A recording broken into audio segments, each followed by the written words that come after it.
देश भर में होने वाले 4 उपचुनावों की घोषणा के बाद सभी सियासी दल फोकस्ड हो चुके हैं और हर सीट पर सत्ता काबिज होने की जदोजहद में जुट चुके हैं। इस वीडियो में हम आपको उत्तराखंड की सीट पर चल रही गहमा गहमी के बारे में बताएंगे। केदारनाथ की सीट का जिक्र हम इस वीडियो में करने वाले हैं। आखिर हम केदारनाथ की सीट का जिक्र क्यों कर रहे हैं, ये आपको बताते हैं। क्योंकि उत्तराखंड की केदारनाथ सीट को लेकर कांग्रेस में जो बवाल देखने को मिल रहा है, इसकी वजह कोई और नहीं, हरियाणा का दिग्गज चेहरा कुमारी सैलजा है। जी हाँ, हरियाणा में कांग्रेस की गुटबाजी किसी से छिपी नहीं और अब हरियाणा की सैलजा के चलते उत्तराखंड की केदारनाथ सीट पर कांग्रेस हार न जाए, इसका डर अभी से कांग्रेस के माथे की लकीरों को बढ़ा चुका है। असल में केदारनाथ विधानसभा सीट पर उपचुनाव से ठीक पहले उत्तराखंड कांग्रेस की गुटबाजी सतह पर आ गई है।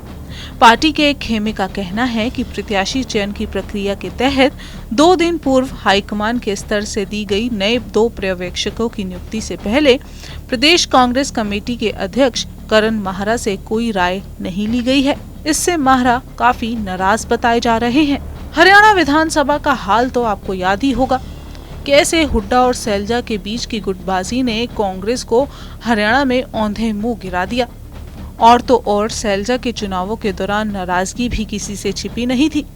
सैलजा की नाराजगी के चलते अभी तक हरियाणा को उसका नेता प्रतिपक्ष नहीं मिल पाया है और अब सैलजा की दखल अंदाजी प्रदेश पार उत्तराखंड के केदारनाथ सीट पर भी देखने को मिल रही है, जिसका असर अब उपचुनावों में खासा देखा जा सकता है। असल में कुमारी सैलजा प्रदेश अध्यक्ष करण माहरा की ओर से प्रदेश कार्यकारिणी में की गई नियुक्तियों को सिरे से नकारते हुए रद्द कर दिया है।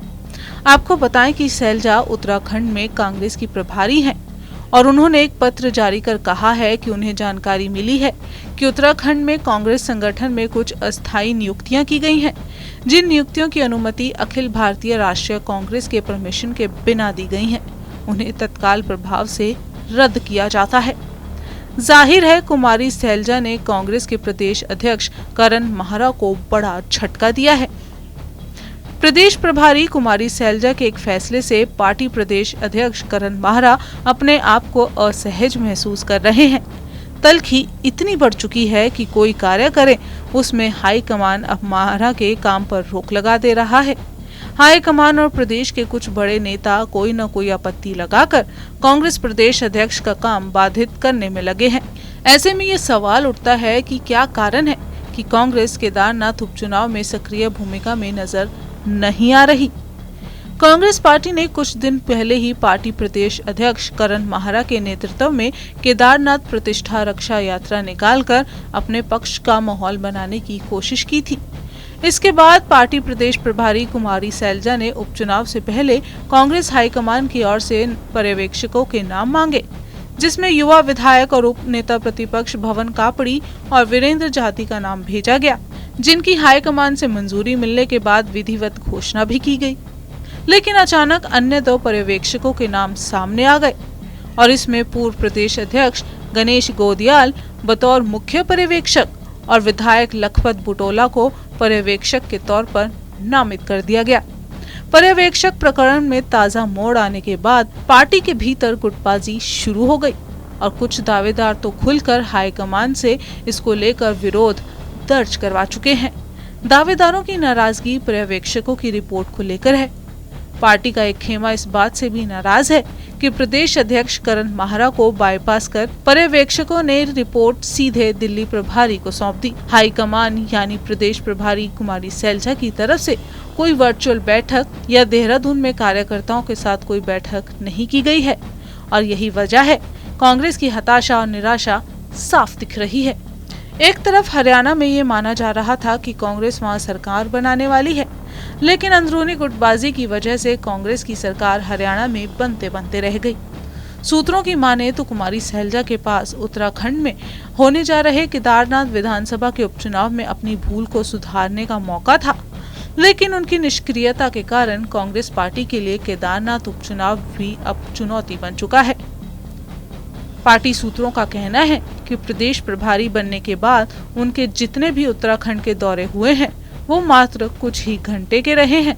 एक दिन भी उन्होंने कार्यकर्ताओं, संगठनों से जुड़े पदाधिकारियों के साथ संवाद स्थापित करने की जहमत नहीं उठाई है। दिल्ली के एयर कंडीशन कमरों में उनकी और पार्टी के नेताओं के साथ मीटिंग की गई है, लेकिन जमीनी कार्यकर्ताओं से शैलजा ने मिलना मुनासिब तक नहीं समझा। आपको बताएं कि महारा और शैलजा के बीच संबंध शुरू से बेहतर नहीं बताए जाते। इससे पूर्व महारा की ओर से जिला और ब्लॉक स्तर पर कुछ नियुक्तियां की गई थी, जिन्हें प्रभारी ने बिना पीसीसी से चर्चा किए एक तरफा हटा दिया था।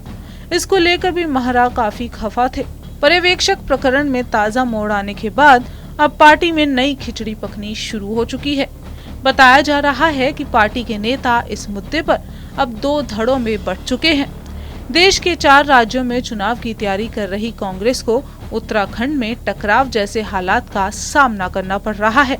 बताया जा रहा है कि महारा के कुमारी शैलजा के साथ सियासी रिश्ते कभी ठीक नहीं रहे हैं, और अगर ऐसा है तो आने वाले समय में राज्य में कांग्रेस के अंदर कलह की स्थिति बन सकती है, जो 4 राज्यों में चुनाव के बीच पार्टी के लिए नुकसानदायक भी हो सकती है। अब उत्तराखंड में भी कांग्रेस के लिए हरियाणा जैसे हालात बन गए तो एक बार फिर कांग्रेस का सपना चकनाचूर हो सकता है।